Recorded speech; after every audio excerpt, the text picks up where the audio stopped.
very good afternoon once again to all of you here on day one of HMA 2021. We'll now turn our attentions to a relatively new care model, especially here in Southeast Asia, which is the hospital at home care model. And this was something that Mr. Lim Che Wee referenced earlier in the morning session.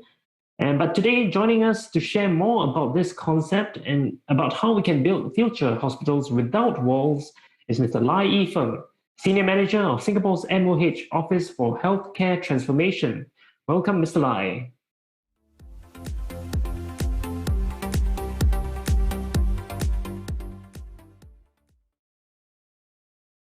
Good afternoon, all. I'm Yifeng from Singapore's Ministry of Health Office for Healthcare Transformation.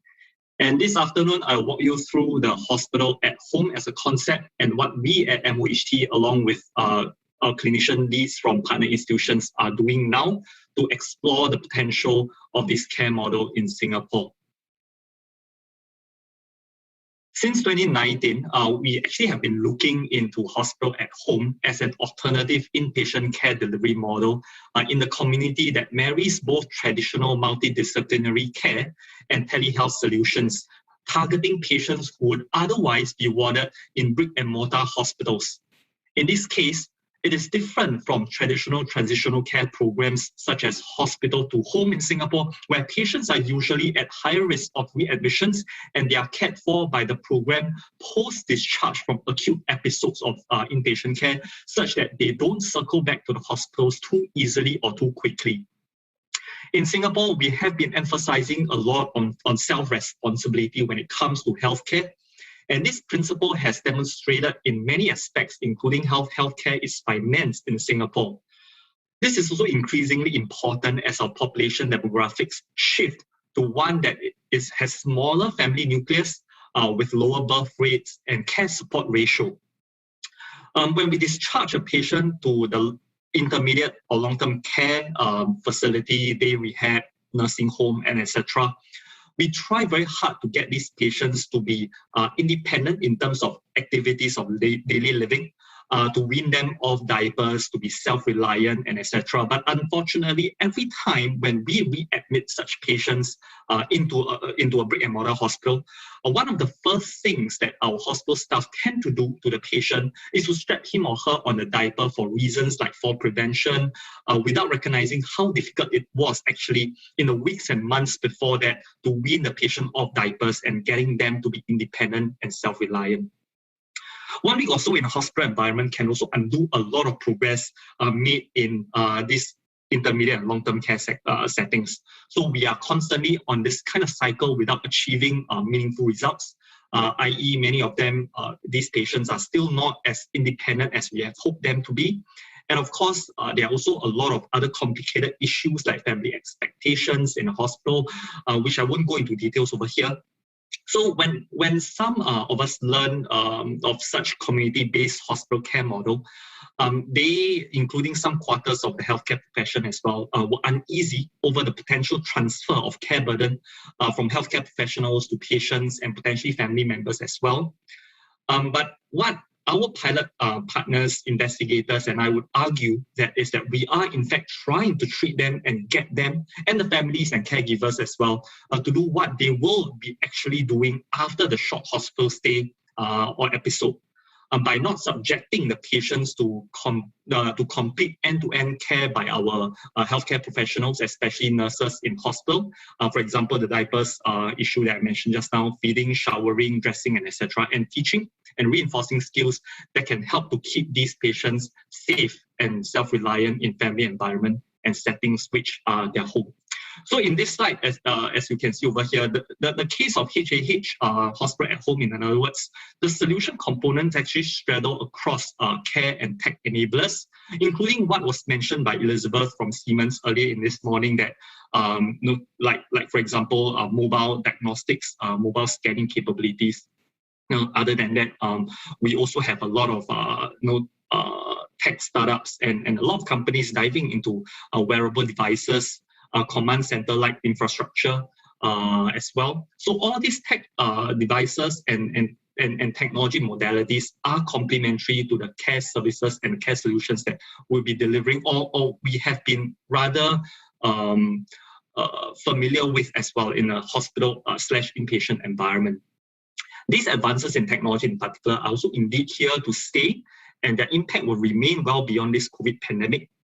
And coming back to this hospital at home, essentially what the model of care is trying to do is to replicate as much as possible an inpatient care environment within a community inpatient's home.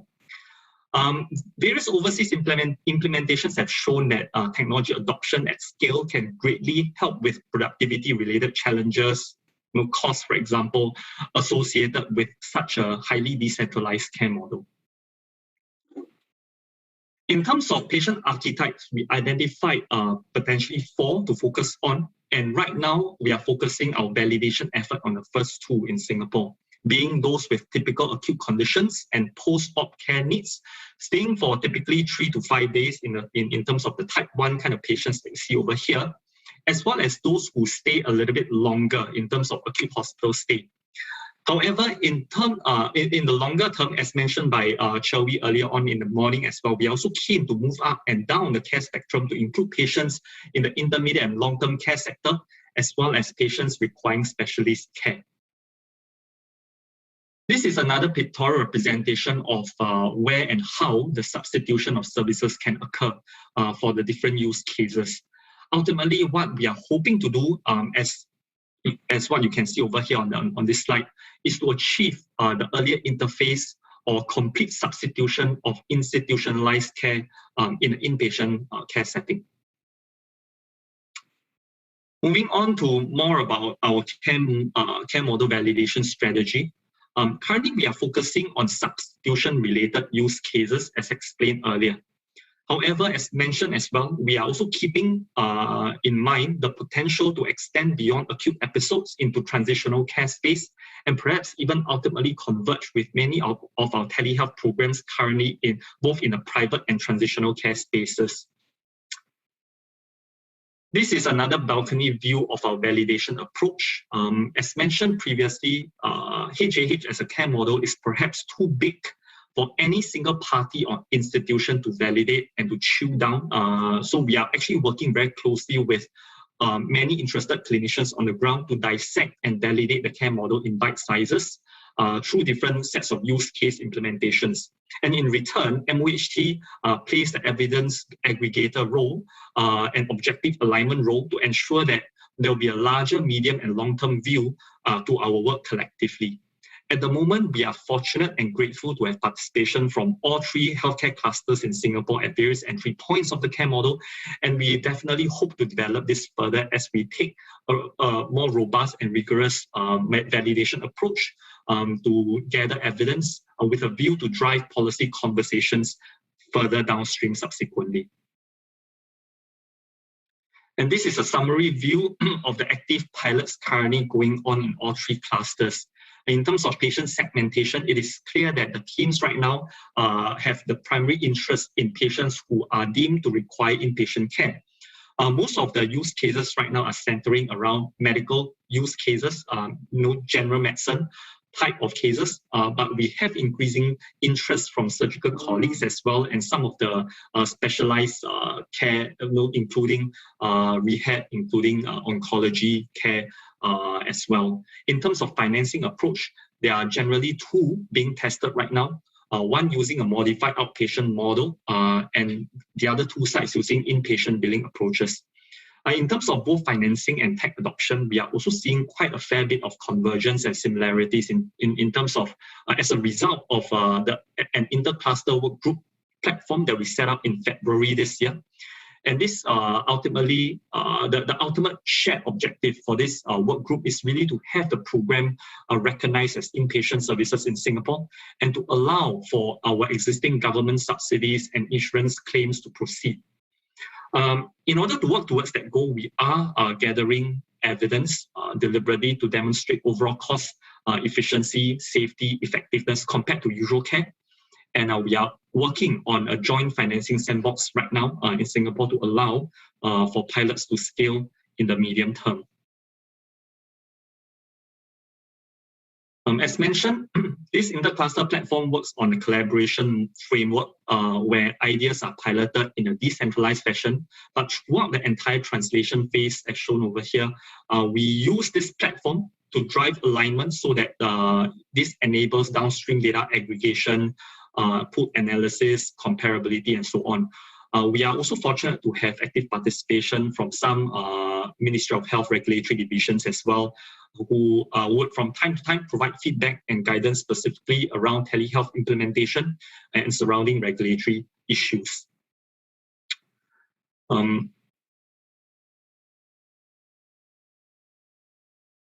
In the medium term, we use this platform to drive cross-cluster sharing and acceleration of the program planning apart from data aggregation role that I spoke about earlier.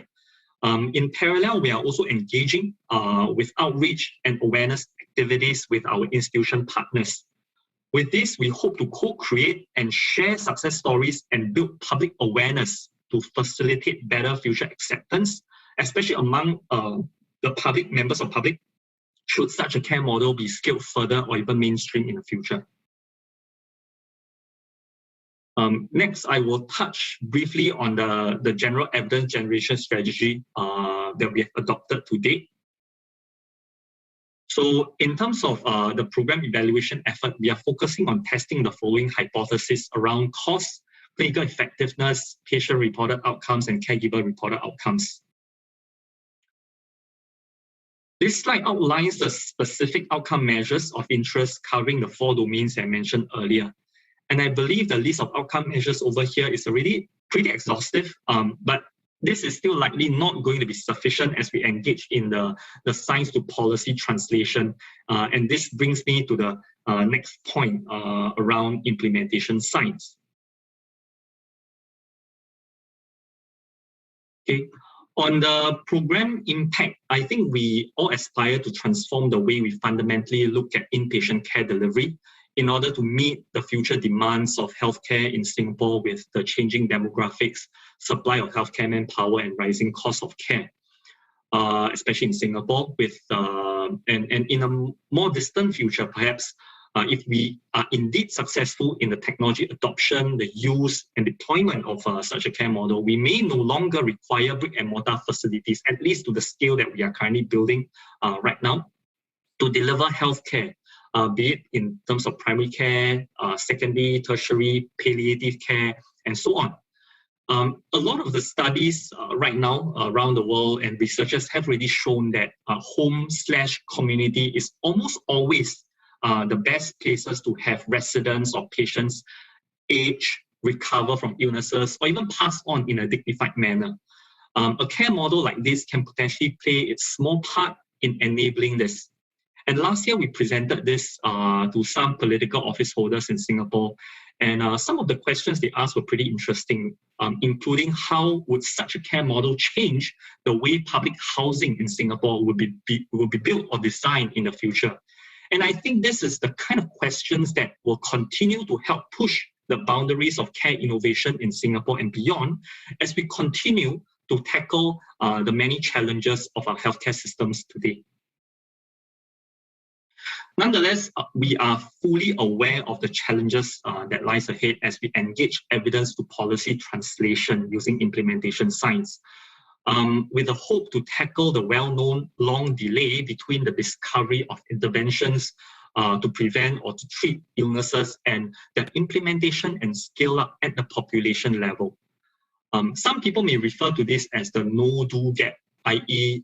The gap between what we know works from efficacy trials, from clinical research, from literature and so on, and its delivery at scale to really maximize the population health benefits from these interventions and care models. At the moment, we are adopting a 3-pronged strategy to study further in terms of the care model agenda that includes implementation science, stakeholder engagement, and mindshare building. Specifically for this set of conversation, we certainly hope over time to be able to synergize program evaluation effort across all our pilot sites and also to find ways to add rigor to the evidence that we are generating looking at evidence that matter, and hopefully ease the knowledge to policy translation that I spoke about just now, as we try to push for certain policy changes that will enable this kind of care model to further scale and mainstream in the future, in the event that we are able to establish the safety and effectiveness of such a care model in the long run. And with it, I've come to the end of my short presentation, and thank you for your kind attention. Happy to take any question at the end of the session later on. Thank you, Yi-Feng. And I have to agree with one of our audience members, Mr. Ong Tu Ra, who mentioned in the chat that this is such a nice and suitable topic, especially for this time of the pandemic. Although, like you mentioned, Yi-Feng, this model will be relevant even beyond that. Now, one of the hospitals that trialed the hospital at home care model over the past year or so was Khoo Teck Puat Hospital. And I'm very pleased to now introduce a key member of the team overseeing that trial, Dr. Boh Toon Lee, who is the clinical lead for the medical home program, Population Health and Community Transformation at Khoo Teck Puat Hospital. Welcome, Dr. Boh. Hi, thank you for the kind introduction. I'm Dr. Boh here. And thank you for this opportunity to present on behalf of my team about my hospital's Yishun Health's medical home experience. So over the next 20 minutes or so, I'll be touching on introduction to our medical home service and sharing about a case to illustrate what happens on the ground. And I'll be sharing some preliminary findings and outcomes we've gathered over the last 2 years, some feedback and experiences shared by our patients and caregivers so far, and lastly, end up with some thoughts on challenges and future directions for this new care model. So I believe many of us here will be familiar with this traditional care model, like what Yi-Feng has mentioned before. Many times patients with acute episodes come to A&E, and a lot of times they are admitted to the ward for treatment of the acute illness. And especially for those who are frail and elderly, many of them who need longer period of rehab, they may be transferred to a community hospital where they may stay for another month or so before they are eventually discharged home. So some of them over this period of stay in hospital, unfortunately, would have suffered some complications of hospitalization, such as functional decline, nosocomial infections, and may unfortunately end off in a worse state when they were first admitted. So for medical home care, we aim to provide an alternative to hospitalization, where patients who turn up at the emergency department can now be treated at home instead of being admitted to the wards. Another group of patients that we hope to target are patients who turn ill under transitional home care, and instead of referring them to A&E, we can now treat them at home. Currently, medical home also takes patients referred from the outpatient geriatric clinic, as well as short stay wards in A&E, what we call ARGAL and EDTU in Yishun Health, or patients who have stayed in the ward but can continue treatment at home. We can also take them under medical home so as to shorten their hospitalization stay. So from this diagram in the middle, our team is really a multidisciplinary one, where you can see that patients and caregivers are mainly cared for by nurses and doctors during the service. But for patients who may require allied health reviews from therapy, social workers, we also can refer them to these colleagues to review them at home. And the team can also comprise of reviews by pharmacists and inputs from dietitians. So for service capabilities, the team does daily morning huddles where we'll discuss the patient's treatment plans. And some unique features of our service is that we are able to administer intravenous medications at home. For example, IV furosemide and certain antibiotics like cefazolin, amikacin, and rocephin. We are also able to dispense medications at home to start timely treatment. And we are also able to review patients very frequently to titrate medications at home. By far, our turnaround time from time of referral or discharge to first visit is within 24 to 48 hours. Our service provides 24-hour phone support, so patients and caregivers have the reassurance that they can call us any time of the day. And also our team provides daily reviews as mentioned. It can be in the form of phone calls, teleconsult, or physical home visits if they require. And the average length of stay for our service is about 1 to 2 weeks. After the initial acute episode has been treated and stabilized, then they'll be discharged. So just to share more about inclusion criteria for our service, as these patients will be managed at home, they firstly need to be hemodynamically stable and also functionally and socially fit to be managed at home. Currently, our service recruits patients from the north of Singapore, and some of the more common suitable medical conditions that we've treated so far are fluid overload, uncontrolled hypertension or diabetes, uncomplicated infections, very commonly cellulitis or urinary tract infection, pain exacerbation from spinal compression fractures, arthritis flares, falls, retention of urine, behavioral problems, or anticoagulation titration or INR monitoring. The patients that would not be suitable for this service will be those who are very young. Currently, we only take patients who are above 21 years old. We also do not take pregnant women. We also don't cover nursing or sheltered home. And for patients who require very frequent physical nursing monitoring or IV drug administration more than 2 times a day, we also don't take them. Other exclusion criteria include patients with high anticipated need for early radiological evaluations, or if they have high probability of cardiopulmonary decompensation, as well as those who are actively suicidal or have very severe poorly controlled behavior.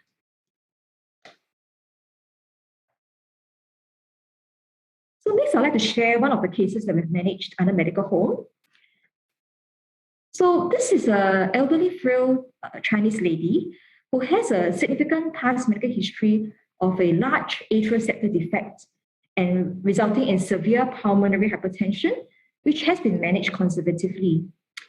And unfortunately, as a result of this condition, she has very frequent readmissions for recurrent fluid overload complicated by lower limb cellulitis. So she previously was admitted as frequently as every month. She's a lady who has a very loving relationship with her husband. Unfortunately, otherwise doesn't have other social support as they are estranged from the children. So during one of the discharges from the ward, the patient is referred to the transitional home care team. And during the first visit, they realized that patient unfortunately had developed recurrent overload and cellulitis again. However, this time round, they decided to refer to medical home where we could visit the patient the very next day and start timely treatment of IV diuresis as well as IV antibiotics. So you can see from the picture on the left, this is the luggage that my home care team carries along with them to make sure that they have all the essential equipment they need for the home visit. And the picture in the middle is a drug kit that we bring along, where it contains the commonly used medications like analgesia, antibiotics, diuretics, so that we can start treatment very timely and even dispense the medicines to patients at home. And on the right, you can see that a lot of times it does require creativity from the team to find ways to actually administer and fix up the infusions for patients at home. And the other value of doing home care would be that we're able to do very comprehensive home assessments. So for this lady, on deeper analysis, then we find out that actually she doesn't have a good way of monitoring her fluid intake, as she just pours water out directly from the kettle, making it hard for her to monitor her restriction.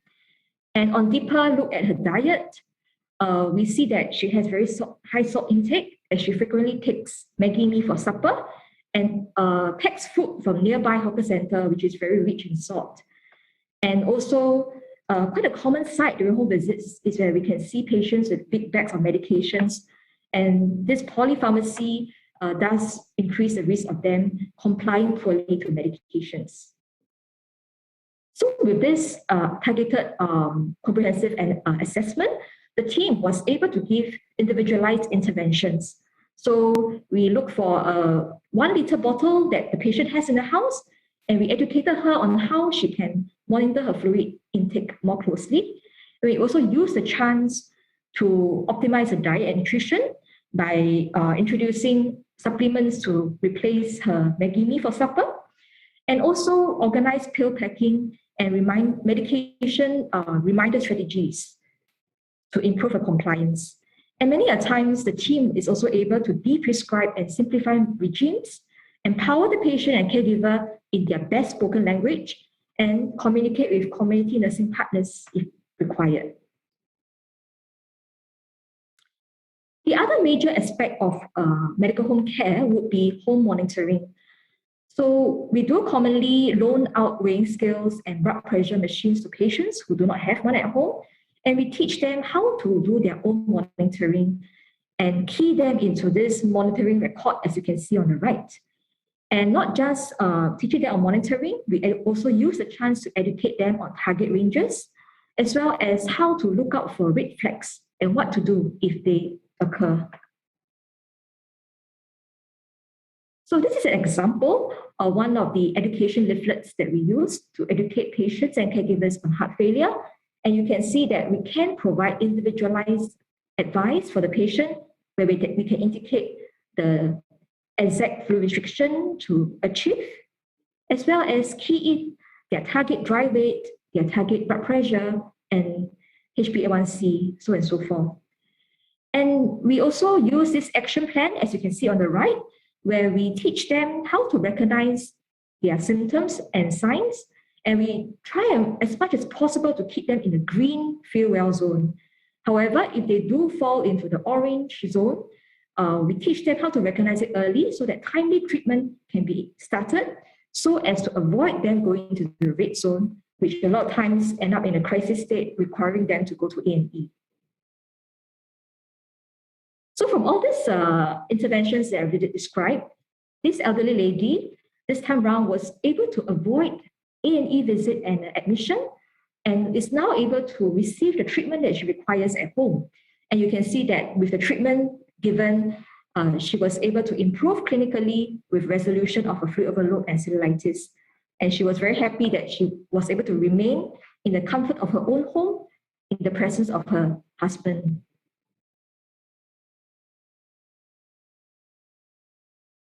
So these are some of the positive outcomes that we really hope to achieve using the medical home model.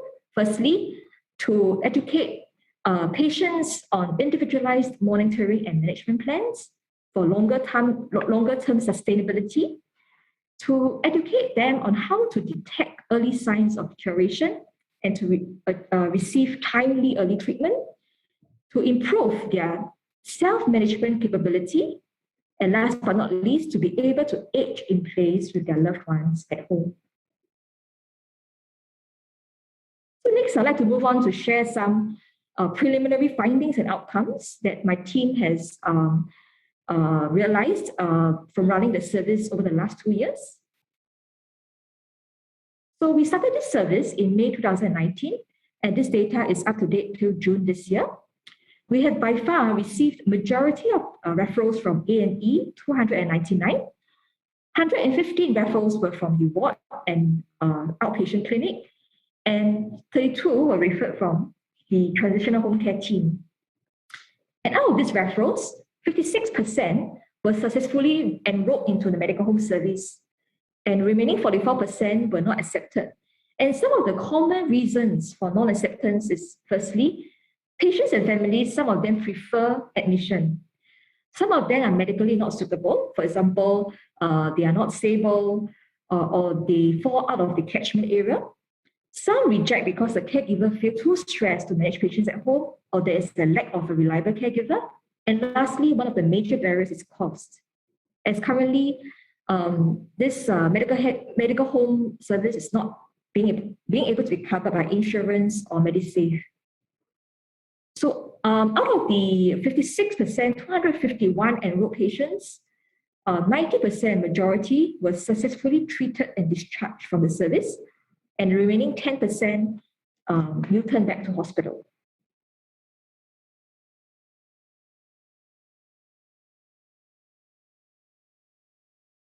Okay, so just to share a breakdown of the reasons for readmission, a majority, 18 cases, were due to deterioration of their medical condition.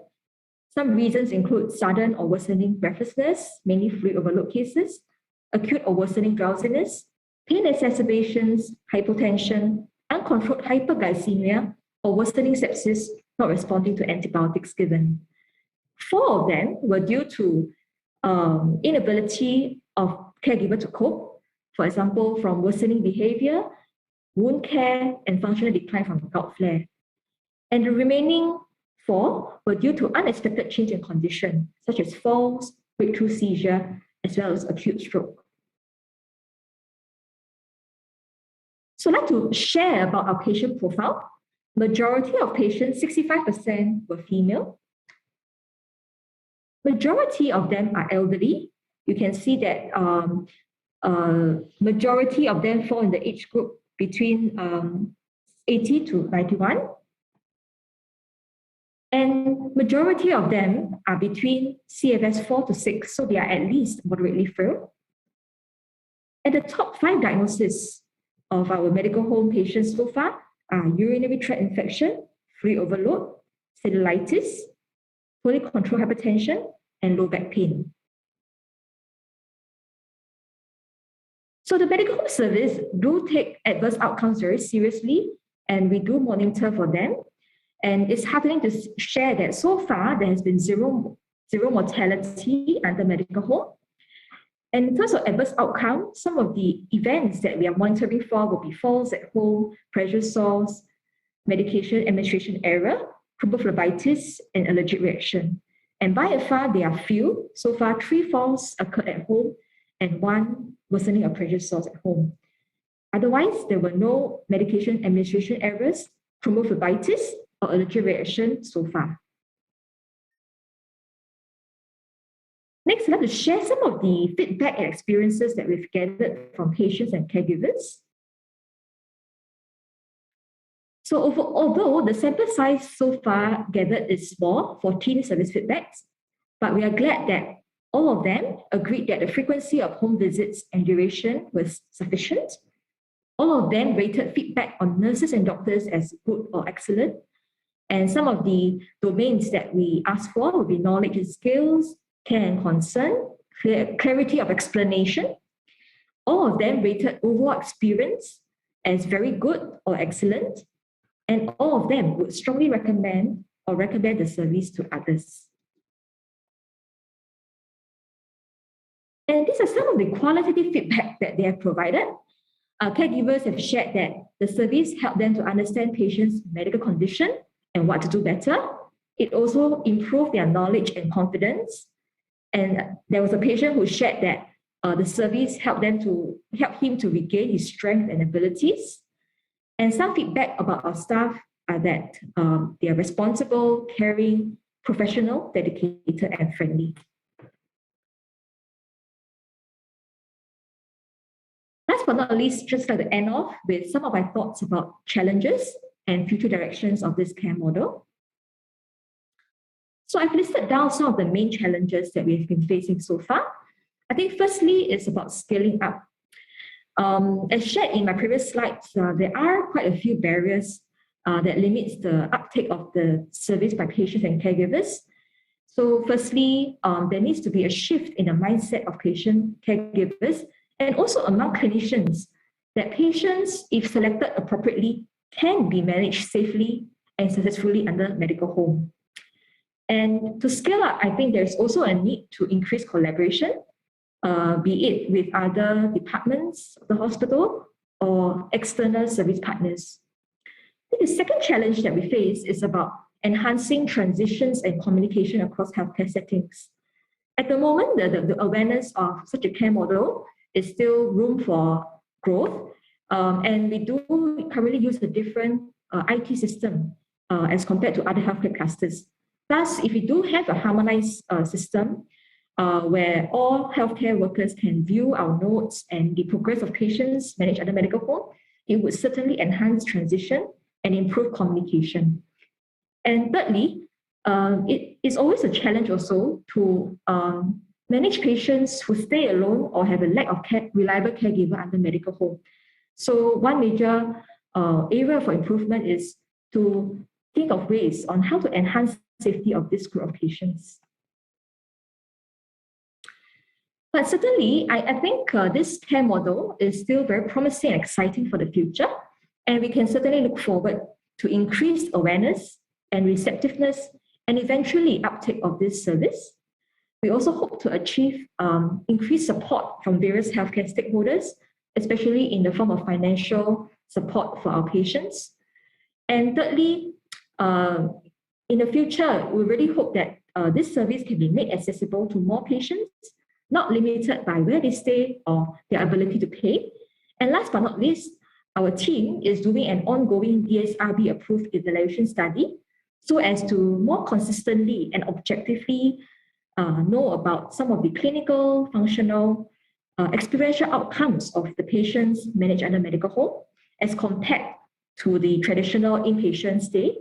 And also we hope that this study will give us some insights on the cost effectiveness of the service and care model. Thank you for your kind attention.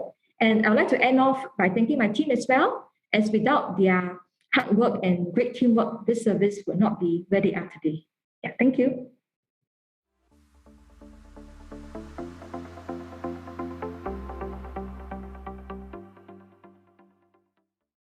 Thank you, Dr. Boh.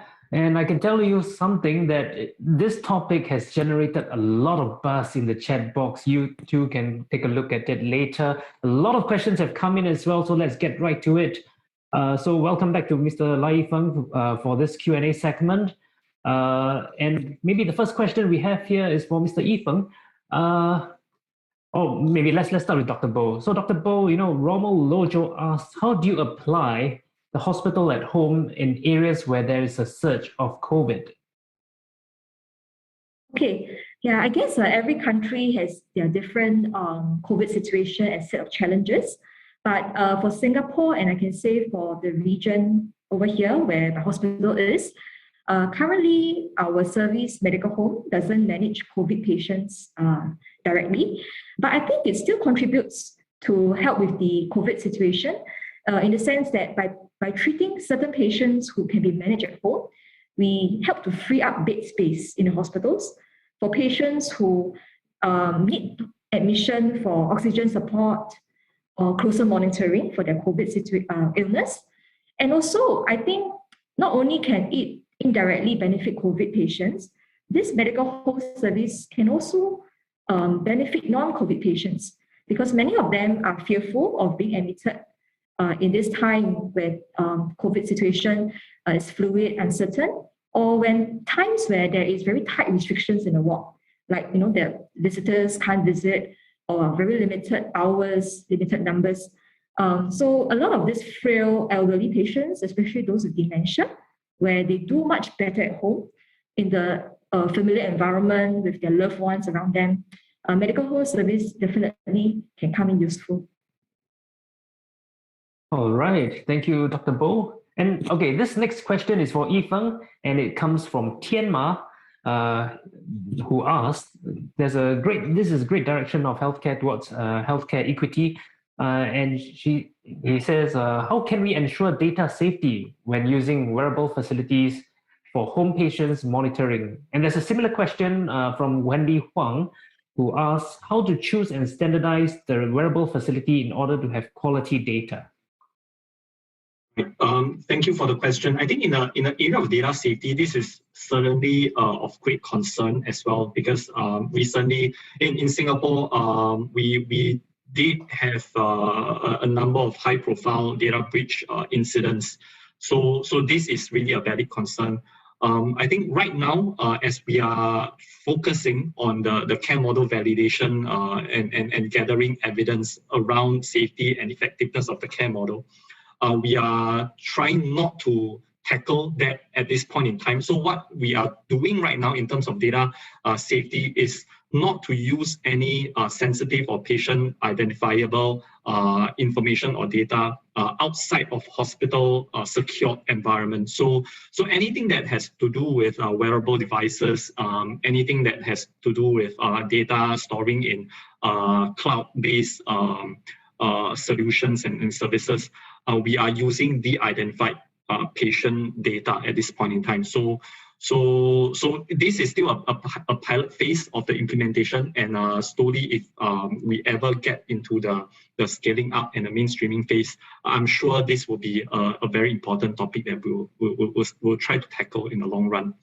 And then in terms of selection of wearable devices or technology, I think right now, in terms of pilot, and as seen in many various overseas implementations as well, I think the first and foremost that people tend to dive into is vital signs monitoring. So remote vital signs monitoring, including monitoring of heart rate, BP, temperature, respiratory rates, and so on. So these are usually the lower hanging fruits, so to speak. But beyond that, beyond the patches, the armbands, and the watches, and etc., we also need a robust set of telecommunication node solutions for teleconsultation, for tele rounds, and so on and so forth. And then increasingly, we have also seen a number of other solutions, like, for example, tele-rehab coming on board. And then there are also quite a number of exciting remote diagnostics solutions, devices. Some of those things we saw being implemented in China, as shared earlier, during the earlier part of the day as well. So I think these are all fairly exciting at this point in time. So I think it remains to be seen, and definitely that there's a lot of areas that we can explore and potential for application in the care model. All right, it sounds exciting. Okay, this next question is for you, Dr. Bo, and it comes from Bona Fernando. And Bona asked, can a patient choose to be treated at home, or should it be the hospital who is the one who decide whether the patient is treated at home or within the hospital itself? Okay. I guess hospital at home care model is really fairly new in Singapore. And certainly in my institution, the awareness is still building up.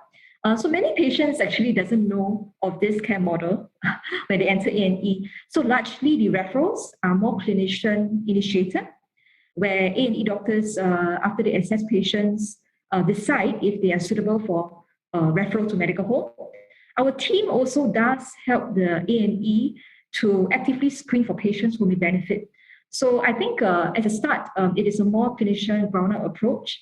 So if patients are deemed suitable, then the doctor will then ask the patient if they are keen to be referred to the service. Yeah. All right. And like I mentioned earlier, there's a lot of interest in this care model. But one of the things that a lot of people are asking has to do with funding and cost, right? So Yifeng, I'll throw this to you, and there are several questions attached to this, all related to funding. So first one comes from Lenny Manayam, who asks, in your experience, how do you source out funds for this type of healthcare setting? And on a related question, Gina Carmona asks, are insurance or HMOs in some countries, as they're called, open to cover home care expenses if they are considered, as admitted at home? And another audience member, Jia Hao, asks if there are differences in the cost required to set up home care, for example, with equipment required such as wearables or monitoring devices, as compared to monitoring them in the hospital. Right. Thanks for the questions. So when it comes to funding, right now, as mentioned by Dr. Bo as well, the journey in Singapore has just begun about 2 years ago, and we are fairly young on this landscape still, compared to many other established countries. Like, for example, in Australia, there is hospital in the home. They call it HITH program. They have been running it for almost, in fact, more than 10 years now. And then in the United States as well, actually, hospital at home as a concept originated pretty much from the United States, from a professor from John Hopkins over there, and they have been running it for many years as well. And recently in November, the Center for Medicare and Medicaid Services actually liberalized the definition for inpatient care, and associated with it the funding and sources that can be tapped on for such a care model. So I think in our part of the world, it is still fairly new. We are still trying to understand what it can do for our population, for our culture, for our context. And right now, coming back to this, in terms of pilot funding, a lot of the funding sources actually come from internal, from the institutions, from the hospitals, and sometimes they have their own endowment fund, their own service innovation fund as well, that they can tap on to run a limited set of pilots. And that's also the reason why, going back to my presentation, right, at this point, I think we are taking a decentralized approach as well when it comes to care model validation, so that every site, every partner institution, they chew on a smaller bite-sized piece of the care model validation responsibility, and then we come together as a group to aggregate the data and evidence collectively. So it's going to be a long-drawn journey as well. And for some of the implementations, there is a portion that's co-paid by patients. And then obviously for evaluation funding, where it's possible, MOHD, we do come in with evaluation support to make sure that we are gathering the good set and robust set of data and evidence for us to continue the conversation with policy owners downstream. Some other funding avenues that we have also been exploring, have explored previously as well, including telehealth implementation grants, some government source or government-linked grant body as well, philanthropy sources. But the problem with philanthropy sources is sometimes they do have some attached agenda to it, like for example, certain underserved population or certain population of interest, depending on those funding sources. And then coming to the insurance part, we are also in talks with a number of big private insurance companies. I won't name them over here, but we are actually making quite encouraging bit of inroads with them, and they are considerable amount of interest as well to partner with us to study how this can potentially impact hospital bill size moving forward, and whether or not the kind of encouraging result in terms of cost reduction that we see overseas can be replicated in Singapore, and that will benefit not just the patients, but also the long-term healthcare costs, and more so for the insurance company in terms of the size of claims. So they are keen to do this. But I think that in the long term, we do need the Ministry of Health to recognize this as inpatient care, such that more traditional funding sources and subventions can come in to support the program for the longer term for the scaling up. And once that happens, then I think the sure thing to happen is that the other insurance provider will also jump on the bandwagon and liberalize the definition of what may constitute inpatient care. This is still a fairly new journey. In terms of regulation, we are still trying to learn as well. In Singapore, there's a recent Healthcare Services Act that has been introduced and passed in Parliament. And in this new act, it is also including telehealth, telemedicine, and mobile medicine services, which traditionally had been confined to registered premises for medical practice. But moving forward, the government also recognized that this field is growing, and there is there's need to renew the regulatory approach for such care models moving forward. Right. Thank you very much for the comprehensive answer, Yi-Feng. We've got maybe time for one or two more questions. This one is for Dr. Boh, and it comes from Alexander Bellin, who asks, how do you ensure continuity of care for hospitals, for patients treated outside the hospital? Thanks for the question. Yeah, I think there are many ways that we aim to do so, but certainly it's still a challenge, as I mentioned in my talk, and still a lot of room for improvement in terms of enhancing continuity of care. But so far, some of the things that my service have done to improve continuity of care is that we do quite frequent and direct communication with both the referring parties as well as with the patient's relevant specialists, if required, to discuss about patients' treatment plans.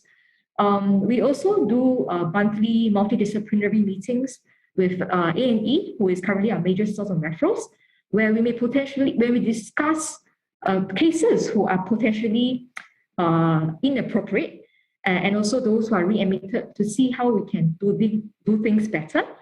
A lot of times we also rely on clinical memos that we pass on to patients and caregivers to communicate certain important information to the subsequent healthcare provider.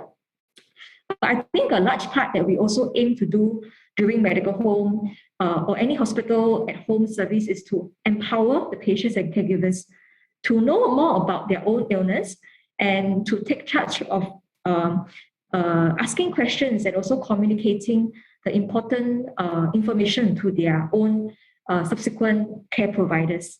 Yeah, but certainly I think in the future, if we do have a harmonized system where everyone speaks the same language, use the same system, it will certainly enhance care continuity for our patients. All right. Thank you, Dr. Boh, and thank you, Mr. Lai. Yi Feng, we've unfortunately come to the end of this session. There are still many questions that people have asked in the platform, so perhaps if you have time, do try and answer as many of them later once this session has come to an end. All right, so thank you both, and we hope you enjoy the conference. Thank you. All right, so we've come to the end of this session and we'll go for a short break now, but please do join us again in 15 minutes time for the interactive panel session, which will explore the topic of remote work for healthcare professionals, a very pertinent topic. I believe you'll agree with me in this day and age. In the meantime, do remember to take part in our contest because there are some amazing prizes to be won. Apple Watches, I mean, we're talking about wearable devices. Go win yourself one. An iPad mini as well. So you can find more information in the contest tab, as well as more updates on the event feed. All right, then we'll head for a break now and I'll see you again in 15 minutes time.